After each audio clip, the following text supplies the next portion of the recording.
ओम अज्ञानतिमिरान्धस्य ज्ञानञ्जनशलाकया चक्षुरुन्मिलितं येन तस्मै श्रीगुरुवे नमः। श्रीचैतन्यमनोभीष्टं स्थापितं येन भूतले स्वयं रूपकदा मह्यं ददाति स्वपदान्तिकं। वन्देऽहं श्रीगुरुः श्रीयुतपदकमलं श्रीगुरून् वैष्णवाचं श्रीरूपं साग्रजातं सगणरघुनाथान्वितं तं सजीवं साद्वैतं सावधूतं परिजनसहितं कृष्णचैतन्यदेवं श्रीराधाकृष्णपादान् सगणललिता श्रीविशाखान्विताश्च नारायणं नमस्कृत्यं नरं चैव नरोत्तमं देवीं सरस्वतीं व्यासं ततो जयमुदीरये। शृण्वतां स्वकथा कृष्ण पुण्यश्रवणकीर्तनं हृदयन्तस्तु विभद्राणि विध्नोति सुरसतां नष्टप्रायेषु भद्रेषु नित्यं भागवत सेव्या भगवती उत्तमश्लोके भक्तिर्भवति नैष्टिकी तदा रजस्तमो भावः कामलोभादयश्चेत् चेत् एतेन निरावृतिं स्थितसत्त्वे प्रसदति एवं प्रसन्नमनसो भगवद्भक्ति योगतः भगवत तत्व विज्ञान मुक्त संगस्य जायते विद्यन्ते हृदय ग्रंथि छिद्यन्ते सर्वसंशयं चीयन्ते चास्य कर्माणि दृष्ट्वा एवात्मनीश्वरे मुखं करोति वाचालं पंगुं लंघयते गिरिं यत्कृपातमहं वन्दे परमानन्दमाधवं।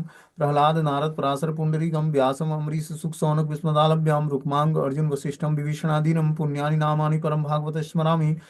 हे कृष्ण करुणा सिंधु दीनबंधु जगतपतये गोपेश गोपिका कांत राधा कांत नमस्तुते तप्त कांचन गौरांगे श्री राधे वृंदावनेश्वरी वृषभानुसुते देवी प्रणमामि हरिप्रिये।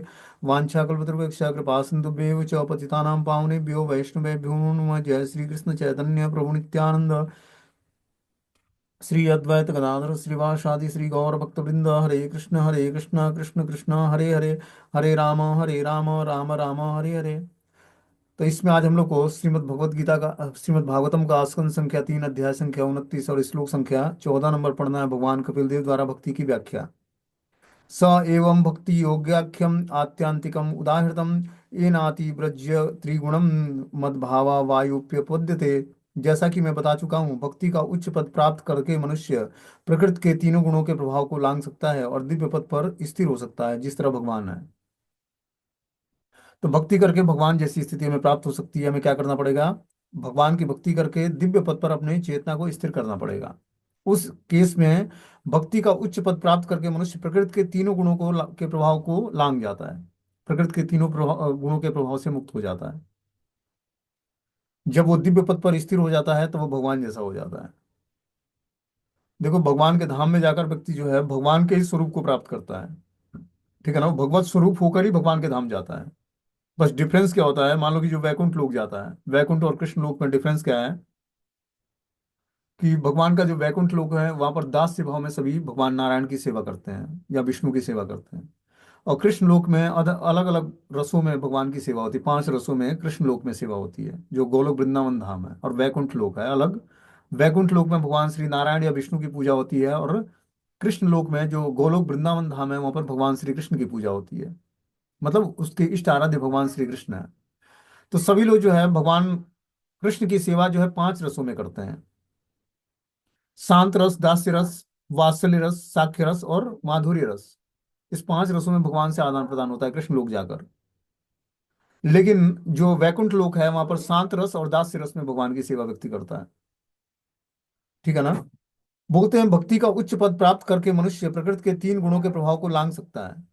जब वो भक्ति का उच्च पद प्राप्त कर लेता है तो वो तीनों गुणों के प्रभाव से मुक्त हो जाता है और दिव्य पद पर अपनी चेतना को स्थिर कर लेता है। बोलते हैं निर्विशेषवादी चिंतकों के अग्रणी माने जाने वाले श्रीपाद शंकराचार्य ने भगवत गीता की अपनी टीका के प्रारंभ में स्वीकार किया है कि भगवान नारायण भौतिक सृष्टि से परे हैं। उन्हें छोड़कर प्रत्येक वस्तु भौतिक सृष्टि के भीतर है। वैदिक साहित्य में भी इसी की पुष्टि हुई है कि इस सृष्टि के पूर्व केवल नारायण थे, तब न तो ब्रह्मा न शिव। केवल नारायण या पूर्व पुरुषोत्तम भगवान विष्णु या कृष्ण सदैव भौतिक सृष्टि के परे दिव्य पद पर रहते हैं।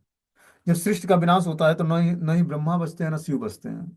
सब भगवान में ही जाकर समा जाते हैं। ठीक है ना? जो भगवान कारण सागर में सोए होते हैं पूर्ण पुरुषोत्तम भगवान विष्णु, उन्हीं में जाकर सभी भौतिक सृष्टि का प्रभाव पूरा भगवान में समा जाता है। यहाँ तक कि ब्रह्मा और शिव भी उन्हीं में समा जाते हैं। लेकिन जब फिर से सृष्टि का क्रिएशन होता है तो भगवान की नाभि कमल से जो है ब्रह्मा जी की उत्पत्ति होती है, ब्रह्मा जी के भ्रिकुटी से भगवान शिव की उत्पत्ति होती है। इस तरह से ये सृष्टि का प्रक्रम चलता है और सृष्टि के प्रभाव के परे दिव्य पद पर स्थित होते हैं पूर्ण पुरुषोत्तम भगवान विष्णु या नारायण। ठीक है ना? उनमें कोई हरासमेंट नहीं होता, सृष्टि का विनाश हो या सृष्टि का क्रिएशन हो, लेकिन वो एज इट इज भगवान बने रहते हैं। भगवान में कोई हरासमेंट नहीं होता है। लेकिन ब्रह्मा और शिव जैसे देवता भी सृष्टि के विनाश के समय भगवान में समाहित हो जाते हैं। भगवान की स्थिति सतो रजो और तमोगुणी प्रभाव से प्रभावित नहीं होता है, इसलिए वे निर्गुण कहलाते हैं। यहाँ पर इसी तथ्य की पुष्टि भगवान कपिल देव द्वारा की गई कि जो शुद्ध भक्ति में स्थिर है वह भगवान के ही समान दिव्य पद पर स्थिर होता है। जब व्यक्ति भगवान की शुद्ध भक्ति को अडॉप्ट कर लेता है तो भगवान जैसे ही दिव्य पद पर अपनी चेतना को स्थिर कर लेता है। ठीक है। और इस पद को वसुदेव पद कहते हैं। जो भगवान वासुदेव की स्थिति है वही एक जीवात्मा की भी स्थिति हो जाती है, जब पूर्ण रूपेण आत्म साक्षात्कार करके और शुद्ध सात्व के प्लेटफॉर्म पर अपनी चेतना को स्थिर कर लेता है, सच्चिदानंद स्वरूप वो भी प्राप्त कर लेता है। वो भी सच्चिदानंद स्वरूप प्राप्त कर लेता है, मतलब पूर्ण आनंद में भगवान की दिव्य सेवा में एंगेज होता है। बस वो अंतर क्या होता है कि भगवान से भी भगवान होते हैं और ये सेवक होता है उनका, लेकिन डिफरेंस नहीं होता है कुछ भी। जिस प्रकार भगवान प्रकृति के गुणों के से अप्रभावित रहते हैं, उसी प्रकार उनके शुद्ध भक्त भी होते हैं जो प्रकृति के तीन गुणों से प्रभावित नहीं होते हैं। वह मुक्त जीवात्मा या ब्रह्मभूत कहलाते हैं। तो जो मुक्त जीवात्मा मतलब समस्त पाप कर्मों से मुक्त होकर और भगवान की प्रेममयी सेवा में अपनी चेतना को स्थिर कर लेना, ऐसा जीवात्मा मुक्त जीवात्मा कहलाता है। वो ब्रह्मभूत अवस्था को प्राप्त होता है। ब्रह्मभूत प्रसन्नात्मा मुक्ति की अवस्था कहलाती है।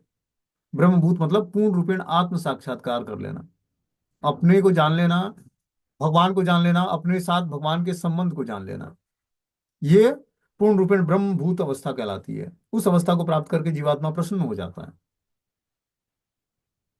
बोलते हैं अहम ब्रह्मास्मि, मैं शरीर नहीं हूं। यह कथन उस व्यक्ति पर लागू होता है जो निरंतर कृष्ण की भक्ति में लगा रहता है और इस तरह दिव्य अवस्था में रहता है। वो प्रकृति के तीनों गुणों के प्रभाव से ऊपर रहता है। जब व्यक्ति प्रकृति के तीन गुणों के प्रभाव से मुक्त हो जाता है तब वो दिव्य अवस्था को प्राप्त होता है। यह तो निर्विशेषवादियों की भ्रांत धारणा है कि मनुष्य ईश्वर या ब्रह्म के किसी काल्पनिक रूप की पूजा कर सकता है और अंत में ब्रह्म तेज में लीन हो सकता है। निसंदेह परमेश्वर के शारीरिक तेज में लीन होना भी मोक्ष कहलाता है, जैसा कि पिछले श्लोक में बताया गया है। एकत्व भी मोक्ष है, किंतु कोई भी भक्त इस प्रकार के मोक्ष को अंगीकार नहीं करता, क्योंकि जो ही कोई भक्ति में स्थिर होता है उसे तुरंत एकात्म प्राप्त हो जाता है। भक्त के लिए ऐसा एकांत एकात्म जो निर्गुण मोक्ष के प्रतिफल है पहले से प्राप्त रहता है। उसे इसके लिए अलग से प्रयत्न करने की आवश्यकता नहीं है। शुद्ध भक्ति से ही मनुष्य भगवान के समान हो जाता है। तो जो भक्त होता है भगवान से एकाकार होना नहीं चाहता है, भगवान में समाहित होना नहीं चाहता है। बस वो क्या चाहता है, भगवान से भगवान की शुद्ध भक्ति ही करना उसका मात्र एक जीवन का उद्देश्य बचता है। बोलते हैं कि शुद्ध भक्ति से ही मनुष्य भगवान के समान हो पाता है। जब शुद्ध भक्ति करेगा तब भगवान में जितनी दिव्य क्वालिटियां हैं वो उस जीवात्मा भी आएंगे। क्योंकि हमारा जिस व्यक्ति वस्तु स्थान का चिंतन होता है उसी की क्वालिटी हमारे अंदर आती है। जब हम भगवान के शुद्ध भक्तों का चिंतन करेंगे या भगवान का चिंतन करेंगे तो भगवान की जो या शुद्ध भक्तों की जो क्वालिटी है वो अपने अंदर आएगी। और जब व्यक्ति दूसरे की निंदा चुगली या दूसरे के अनर्थों का चिंतन करता है तो वो अनर्थ उसके अंदर भी प्रकट होता है। इसीलिए अपने कॉन्सियसनेस को संभालना। हम देखते हैं कि कुछ लक्षण हमारे अंदर है नहीं, लेकिन हम किसी की निंदा चुगली करते हैं या उसका चिंतन करते हैं तो धीरे धीरे वो लक्षण अपने अंदर भी आने लगता है। और हमें लगता है कि वो तो लक्षण हमारे अंदर था नहीं, लेकिन आया कैसे, चिंतन करने मात्र से। इस चिंतन को संभाल कर भगवान के शुद्ध भक्तों के चिंतन में या भगवान के चिंतन में लगाना है, या भगवान जो हम ग्रंथों को पढ़ते हैं उस ग्रंथों के सब्जेक्ट पर चिंतन करना है। तब हमारा चिंतन पवित्र होगा। और पवित्र चिंतन ही हमें धीरे धीरे हमारी कॉन्सियसनेस को हायर लेवल पर स्थिर करेगा, उच्च लेवल पर पहुंचाएगा। बोलते हैं निसेविते नानि निमित्तेन स्वधर्मेण महीयसाम क्रिया योगेन सस्तेन नाति हिंसेन नित्यस। भक्त को अपने नियत कार्यों को संपन्न करना चाहिए जो यशस्वी हो और बिना किसी लाभ के हो। उसे अधिक हिंसा की बिना अपनी भक्ति कार्य नियमित रूप से करनी चाहिए। क्या बोलते हैं यहाँ पर कि भक्त को अपने नियत कार्यों को संपन्न करना चाहिए। नियत कर्म क्या है? दो नियत कर्तव्य हैं। एक है शारीरिक लेवल पर नियत कर्तव्य, एक है आध्यात्मिक लेवल पर नियत कर्तव्य। शारीरिक लेवल पर नियत कर्तव्य क्या है?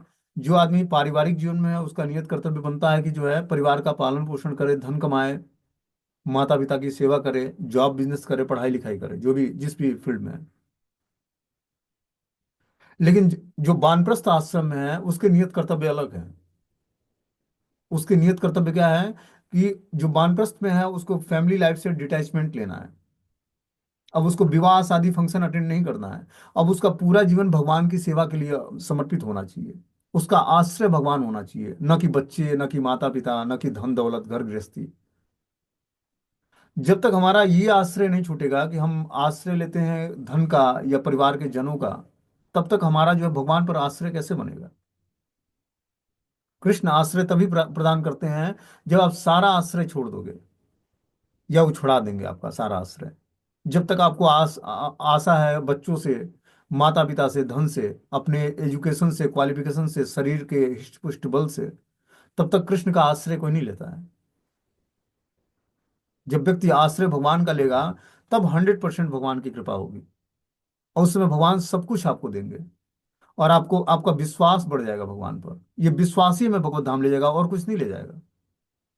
भगवान के धाम ले जाने का क्वालिफिकेशन क्या है? सुदृढ़ निश्चय। भगवान में सुदृढ़ निश्चय हो जाए हमारा, कि अवश्य रक्षवे कृष्णा, अवश्य कृष्ण रक्षा हमारी करेंगे। तब उस भगवान की, तब उस भक्त की दृढ़ निष्ठा जागृत हो जाती है भगवान पर। अभी हमारी निष्ठा उस लेवल की नहीं है। क्यों नहीं है? आसक्ति है, परिवार के जनों से, धन से, बच्चों से। इस आसक्तियों को काटना है। फिर अगले जीवन में अगर जो ये आसक्तियां नहीं कटेंगी, तो फिर अगले जीवन में यही सारे लोग घूम फिर के मिल जाएंगे हमें। भक्ति का वो अभी टेस्ट नहीं आ रहा है, इसलिए हमें ये सब सब चीजें अच्छी लग रही हैं। समझ रहे बात को? जब भक्ति का टेस्ट आने लगेगा, हमें ऊपरी दृष्टि से लगता होगा कि हम किसी से अटैच नहीं है। लेकिन जब आप अपने हृदय को देखोगे, तो उसमें हर एक व्यक्ति की याद बनी हुई है। उस याद को ही फॉर्मेट करना है हरि नाम से। जब तक ये लगेगा नहीं कि हमारे परिवार के जन जो है हमें दुख पहुंचा रहे हैं, तब तक हम उनसे डिटैच नहीं होंगे। हर व्यक्ति स्वार्थ से एक दूसरे से जुड़ा हुआ है। बस एक माँ और बेटे का स्वार्थ कहीं नहीं होता है आपस में, नहीं तो पिता तक का भी स्वार्थ बच्चों से होता है। समझ रहे बात को? इस स्वार्थ भरे संसार में हम सोचते हैं, उम्मीद करते हैं कि ये व्यक्ति हमें सुख पहुंचाएगा। उस सुख की तलाश में हम जरूरत से ज्यादा लोगों के लिए सेवाएं करते हैं, या धन इकट्ठा करते हैं, या घर बनवाते हैं, या बैंक बैलेंस इकट्ठा, जो भी है, ये बस हम उम्मीद के कारण और सेवाओं, अटैचमेंट के कारण करते हैं। और जितना ही अटैचमेंट, उतना ही दुख का कारण है हमारे। अटैचमेंट हमें काटना है, आसक्तियां काटनी है, ज्ञान में स्थिर होकर अपनी चेतना को। बस एज इट इज सेवा सबकी करनी है, लेकिन अटैच भगवान से होना है। ये कला हमें सीखनी पड़ेगी आध्यात्मिक एक्टिविटी करके। तब जाकर हमारा जीवन धीरे धीरे जो है आध्यात्मिक जीवन पर आगे बढ़कर और भगवान की तरफ आकर्षित होगा। जीवन के अंत में देखो, विश्वास इस बात का मानना पड़ेगा कि 100% जिस तरह एक पति अपनी पत्नी को सुरक्षा प्रदान करता है, पिता अपने बच्चों को सुरक्षा प्रदान करता है, ठीक है ना? ऑफिस कार्यालय का बॉस जिस तरह अपने एम्प्लॉय को सुरक्षा प्रदान करता है, उससे करोड़ों अरबों गुना ज्यादा भगवान अपने भक्तों का प्रोटेक्शन करते हैं। वो सुरक्षा प्रदान करते हैं। और जब वो सुरक्षा प्रदान करेंगे, तो राखे कृष्ण मारे के और मारे कृष्ण राखे के। जिसको कृष्ण स्वयं रक्षा करें, उसको कौन मार सकता है? और जिसको स्वयं भगवान कृष्ण मारना चाहें, उसकी रक्षा कौन कर सकता है? तो इस बात पर पूर्ण विश्वास होना ही भक्ति है।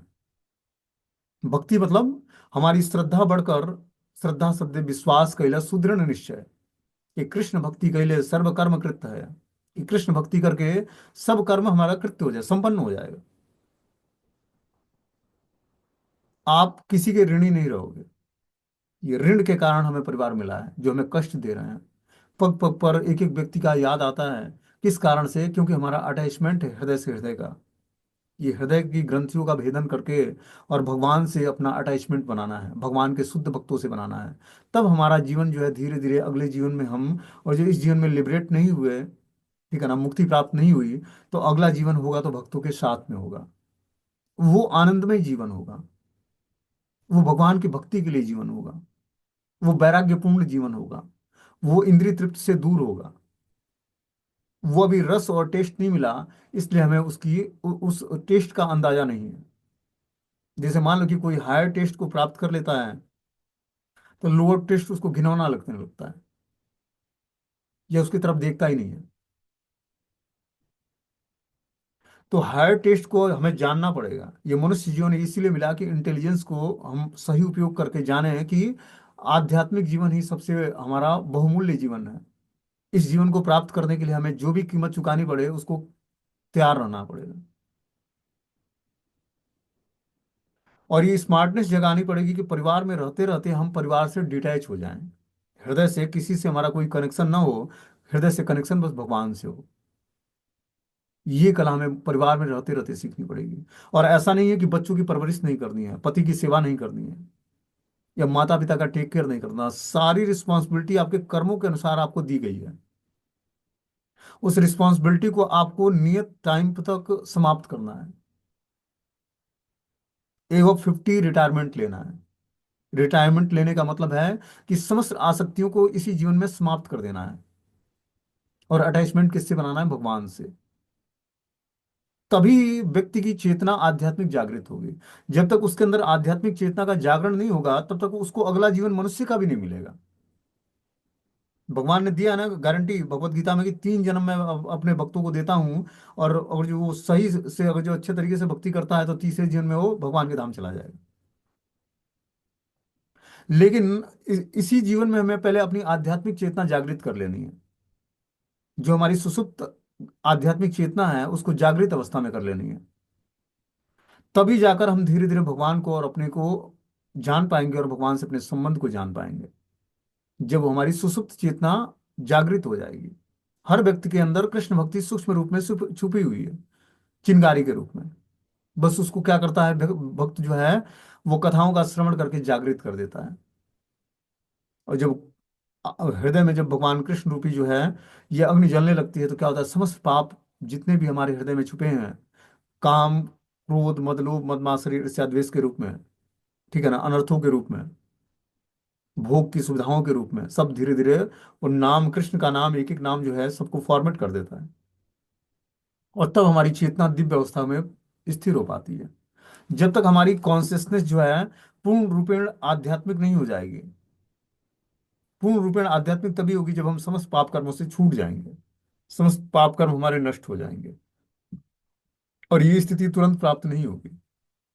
इसीलिए हमें क्या करना पड़ेगा? नाम जप के साथ साथ वैष्णव सेवा बहुत ही आवश्यक है। जब तक हम भक्तों की सेवा नहीं करेंगे, कैसे भक्तों की? जो मुक्त जीवात्माएं हैं, तब तक हमारे अंदर वो आध्यात्मिक शक्ति प्राप्त नहीं होगी जो आध्यात्मिक जीवन के लिए चाहिए हमें, जो स्वीकृति हमें आध्यात्मिक जीवन में प्रोग्रेस दिला सके। इसीलिए हमें अपने टाइम को बहुत ही सही तरीके से यूटिलाइज करना है। एक ज्ञान सुनने का मत देखो, नाम सभी जप कर लेंगे। नाम जप करना आसान है। माला फेर कर, माला फेरत जग मुआ पंडित भयानक होए। तो माला फेरना आसान है, लेकिन माला के पीछे जो साइंस है उसको समझना पड़ेगा। जब तक हम इस ज्ञान को नहीं समझेंगे, इतना जो बहुमूल्य हमें ग्रंथ मिला है श्रीमद् भागवतम और भगवत गीता, इस ग्रंथ को जब तक हम पढ़ेंगे नहीं, सीखेंगे नहीं, समझेंगे नहीं, और इस साइंस को अपने जीवन में प्रैक्टिकली उतारेंगे नहीं, तब तक हम अपने समस्त पाप कर्मों से छूट नहीं पाएंगे। क्योंकि बद्ध जीवात्मा की जो जप की हुई माला होती है, भगवान को ऑफरिंग नहीं होती है।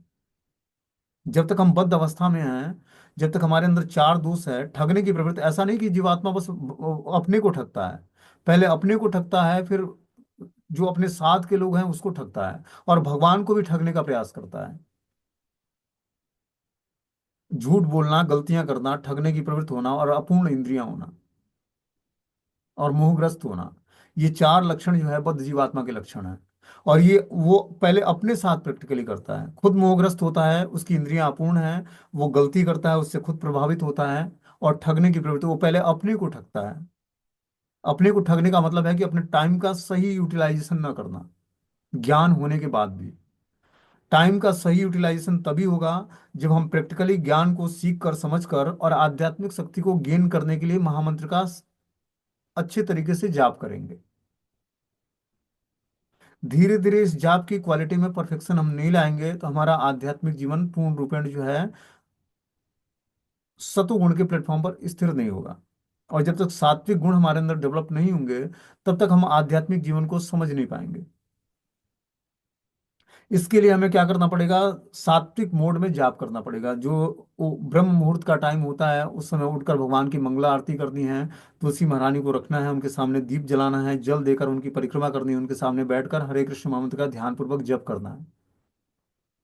जब तक हम ये एक्टिविटी नहीं करेंगे, 99% भक्ति आपके जपा पे डिपेंड करती है। 1% भक्ति जो अलग अलग सेवाएं हैं, वो आपको स्वीकृति प्रदान करती है नाम जपने की, बस। क्योंकि कलयुग में बस नाम जप ही, कीर्तन ही कलयुग का वास्तविक सार है। आप अगर जो कीर्तन नहीं करते, मतलब जप नहीं करते या कीर्तन नहीं करते, तो आपकी सारी एक्टिविटी का कोई इंपॉर्टेंस नहीं है कलयुग में। इसीलिए हमें फर्स्ट प्रायोरिटी जो है अपने जपा को देना है। साधना भक्ति का मतलब है कि मन बुद्धि को साध करके बार बार नाम में लगाना। तभी ये नाम क्या करके हमारे हृदय को फॉर्मेट करेगा, सारे अनर्थों को नष्ट करेगा। चेतु दर्पण मार्जनम भव महादावाग्नि निर्वापणम। चित्त के दर्पण को साफ करेगा, और जो महादावाग्नि हृदय में जल रही है वो महादावाग्नि को शमित करेगा। फिर उसमें शीतलता प्रदान करेगा। श्रेयो कैरो चंद्रिका वितरणम विद्या वधु जीवनम। विद्या रूपी वधु का यही जीवन है कि उसका हृदय शीतल हो जाए। कौन से विद्या रूपी? जो हम ये ज्ञान सीख रहे हैं शास्त्रों के माध्यम से। इस विद्या का वास्तविक उद्देश्य क्या है? कि हमारा हृदय से सारे अनर्थ नष्ट हो जाएं। तब उसमें आनंदाम बुद्धिवर्धनम प्रतिपदम पूर्णामृत आस्वादनम। क्या होगा? आनंदाम बुद्धिवर्धनम। आनंद और बुद्धि का वर्धन होने लगेगा, बढ़ने लगेगा। आनंदाम बुद्धिवर्धनम प्रतिपदम। एक एक पद पर आनंद और बुद्धि का वर्धन होगा। जैसे जैसे कृष्ण नाम लेते जाएंगे वैसे वैसे आनंद की वृद्धि होने लगेगी। Chant and be happy. जपते जाएंगे और आनंद बढ़ता जाएगा। आनंदाम बुद्धिवर्धनम क्या करेगा? बुद्धि का वर्धन करेगा, बुद्धि को विकसित करेगा। जब तक हमारे अंदर ये स्मार्टनेस नहीं आती है कि हम इस भौतिक जीवन में और आध्यात्मिक जीवन में बैलेंस कैसे बना पाए, तब तक हम पूर्ण रूपेण अपनी चेतना को आध्यात्मिक धरातल पर स्थिर नहीं कर पाएंगे। और ये चेतना तभी डेवलप होगी जब हम अपने माइंड का 15 से 20% उपयोग करेंगे। हमने क्या बताया?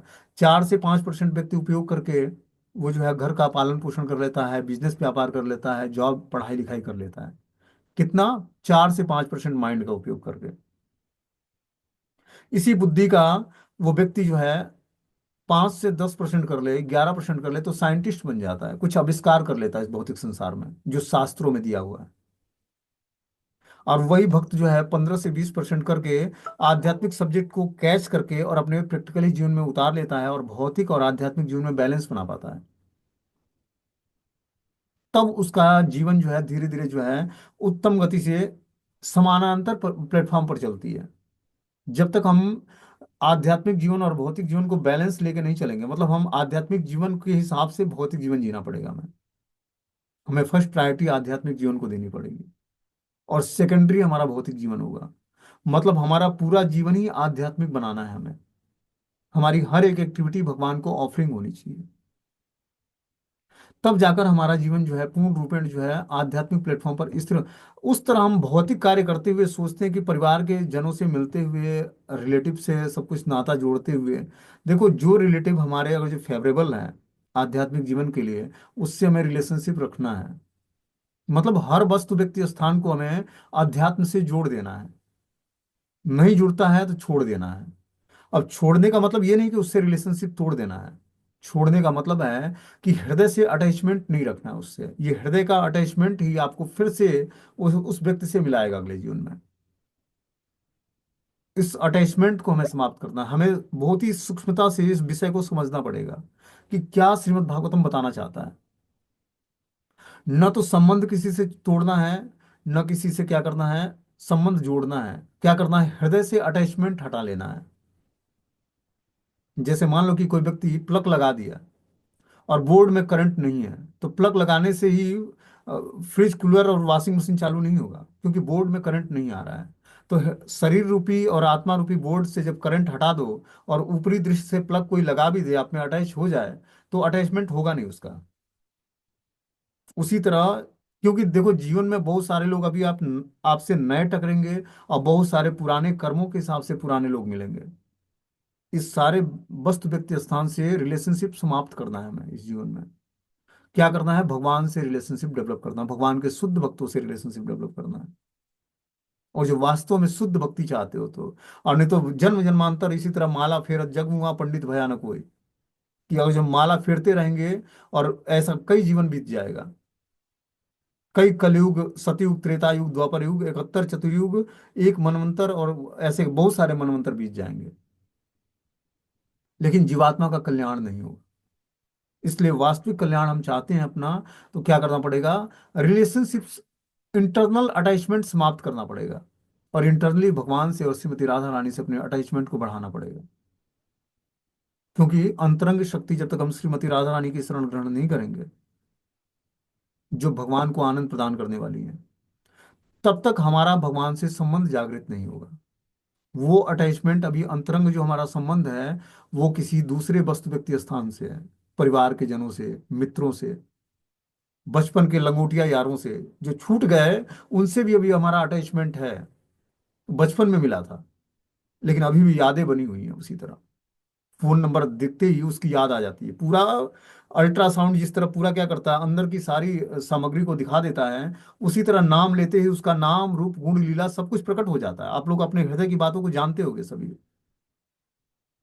कि एक व्यक्ति और जो 15 साल पहले क्लास में पढ़ाई के समय मिला था, उसका नाम आ जाए फोन में तो उसका सारा एक्टिविटी अपने साथ तुरंत खुल जाएगा।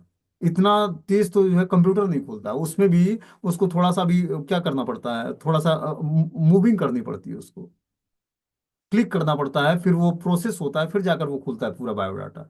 लेकिन मन तो ऐसे उसका पूरा बायोडाटा हुलिया खोल देता है कि कैसा स्वरूप था, क्या एक्टिविटी करता था, क्या अच्छे गुण थे और क्या नकारात्मक गुण थे उसके।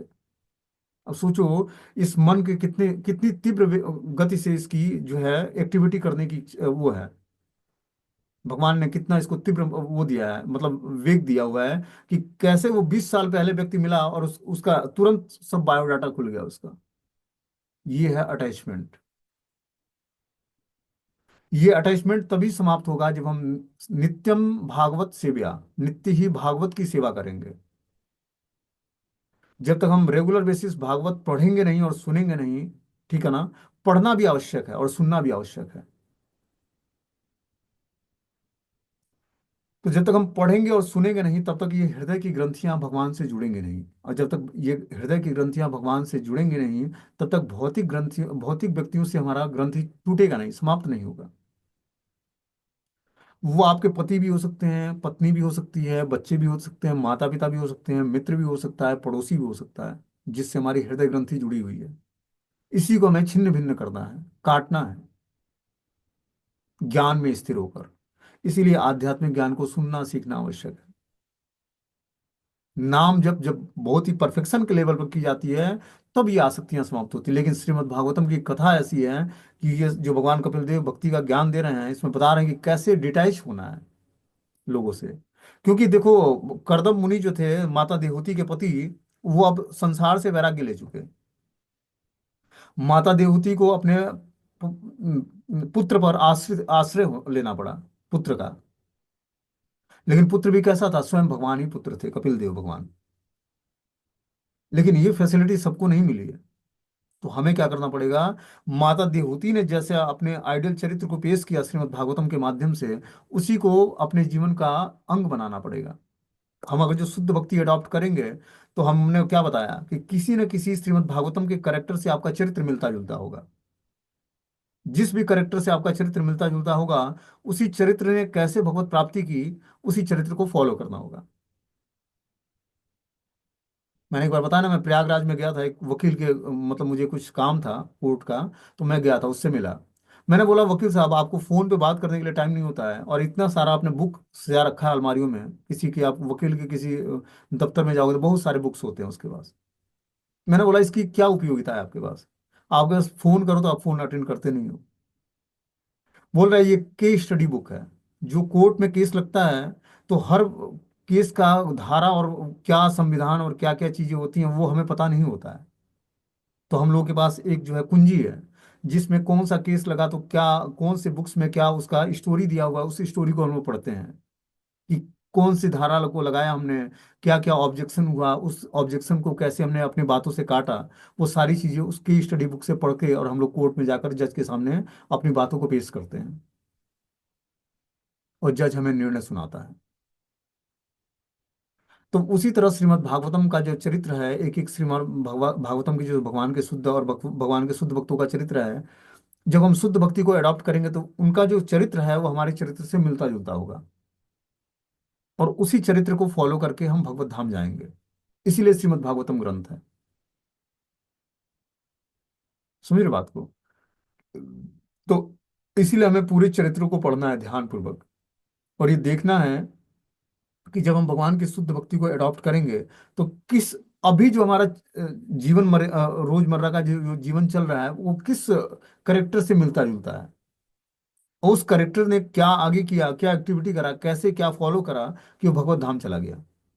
जैसे अभी हम लोग देवहूति माता के चरित्र में सुनेंगे कि देवहूति माता, भगवान कपिल देव भी अंत में इनका साथ छोड़ देते हैं, और देवहूति माता भक्ति करके भगवान को प्राप्त करती है। तो ऐसा जीवन सबके मतलब सबको एक दिन ऐसा करना पड़ेगा, तभी जाकर वो व्यक्ति भगवान के धाम। क्योंकि हर व्यक्ति का जो अपना जो अपने जीवन का ये बागडोर है, जीवन रूपी जो जहाज है, इसका पायलट खुद बनना पड़ेगा। और कोई आपके भक्ति को, न तो देखो, न तो हमारे पास हमारे शिक्षा गुरु, न दीक्षा गुरु, न जिस भक्त को हम अपना समझते हैं वो कोई आपके साथ जाने वाला है। सबके अपने अपने कर्म हैं, 10 साल, 12 साल, 15 साल, 2 साल, 5 साल, जितना जिसके साथ लगा हुआ है, लिखा हुआ है, उतना कट रहा है वो सबका। समझ रहे बात हो ना? धीरे धीरे सब छूटने वाले हैं।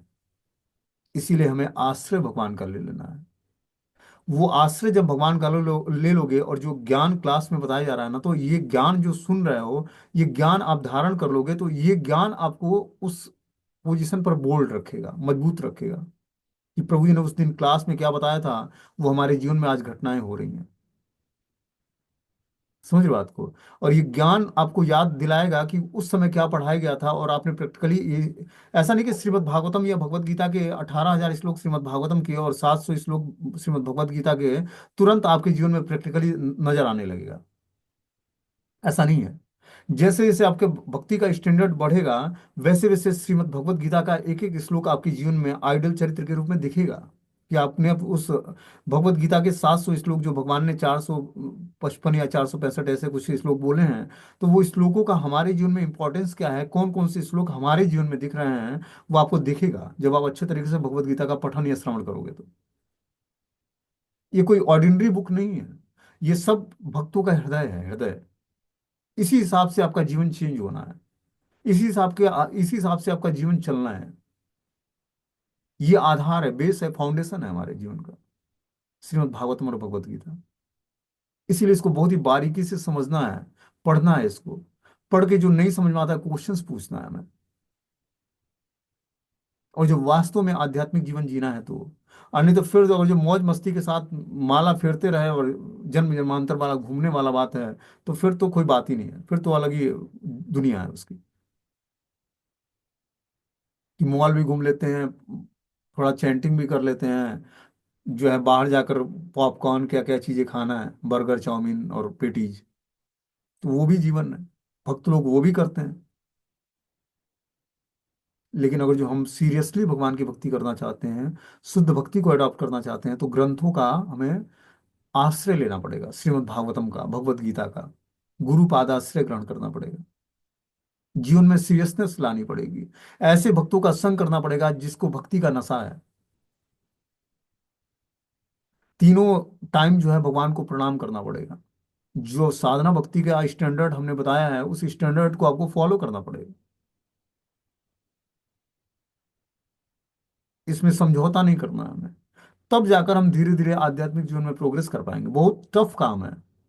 खासकर पारिवारिक जीवन में रहने वाले लोगों का तो कल्याण ही नहीं होना है, मैं आपको क्लियर बताऊं तो। जो भक्ति का स्टैंडर्ड है गृहस्थ आश्रम में, उस स्टैंडर्ड को फॉलो करके कोई भगवत धाम नहीं जाएगा।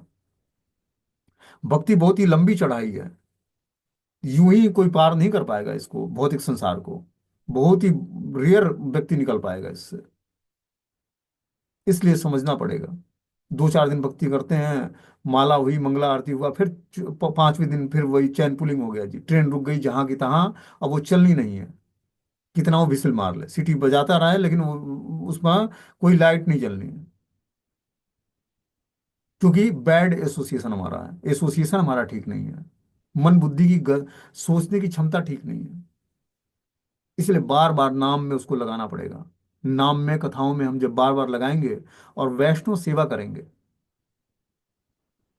गायों की, ब्राह्मणों की, तुलसी की, और आवश्यकता अनुसार दान देंगे। जब तक हम तपस्या, दान और यज्ञ सफिशियंट मात्रा में नहीं करेंगे, गृहस्थ जीवन से भूल जाओ कि कभी बाहर भी निकलोगे, इस नारकीय जीवन से। इसीलिए तपस्या, दान और यज्ञ, ये महात्माओं को भी शुद्ध बनाता है। जो महात्मा हो गया है, महान आत्मा है, भगवान को जान गया है, उसको भी ये 3 कार्य अवश्य करने होते हैं, तपस्या, दान और यज्ञ।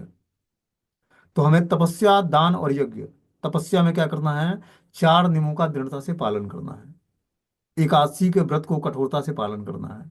रामनवमी, जन्माष्टमी, चैतन्य भगवान जो भगवान चैतन्य महाप्रभु का गौर पूर्णिमा, राधाष्टमी, सीताष्टमी, ऐसे उत्सवों पर हमें बहुत इसको धूमधाम से सेलिब्रेट करना है, उपवास करके। ये तपस्या है। दान क्या देना है? जो निष्कंचन है, जिसके पास धन नहीं है, उसको बुद्धि विद्या का दान करना है। गृहस्थ आश्रम में रहने वाले व्यक्ति के पास श्रम दान, अन्नदान, लक्ष्मी दान, कन्यादान, गोदान, भूमिदान, इस तरह के 9 प्रकार के दान होते हैं। आपके पास जो भी है उस चीजों का खुले दिल से दान करो, उदारता से, बिना किसी से कहे हुए। यहां तक कि आप दाहिने हाथ से दान देते हो तो बाएं हाथ को पता नहीं लगना चाहिए कि आपने कहीं दान दिया है। दान भी हमारा बिल्कुल सतोगुण में होना चाहिए, दूसरों के कल्याण के लिए, दूसरे से भगवान को जोड़ने के लिए, न कि उसको नशा करने के लिए हम पैसा दें। उसको भूख लगी है तो प्रसाद खिलाओ, न कि पैसा देकर उसको नशा कराओ। तो ये हुआ दान।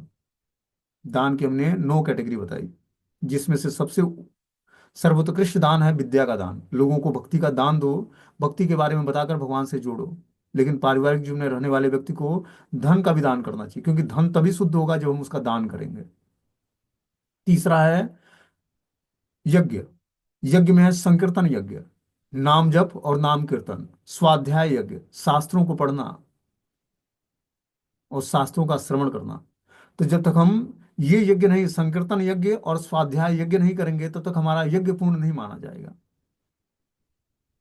इसीलिए हमें इन दोनों एक्टिविटियों को, जो हमने बताया तपस्या, दान और यज्ञ, इसको सफिशियंट मात्रा में करना पड़ेगा, जितनी की आवश्यकता है आपको। Always remember Krishna, never forget Krishna. ये स्थिति प्राप्त करनी है तो इन 3 एक्टिविटी को हमने जीवन का अंग बना लेना होगा, तपस्या, दान और यज्ञ।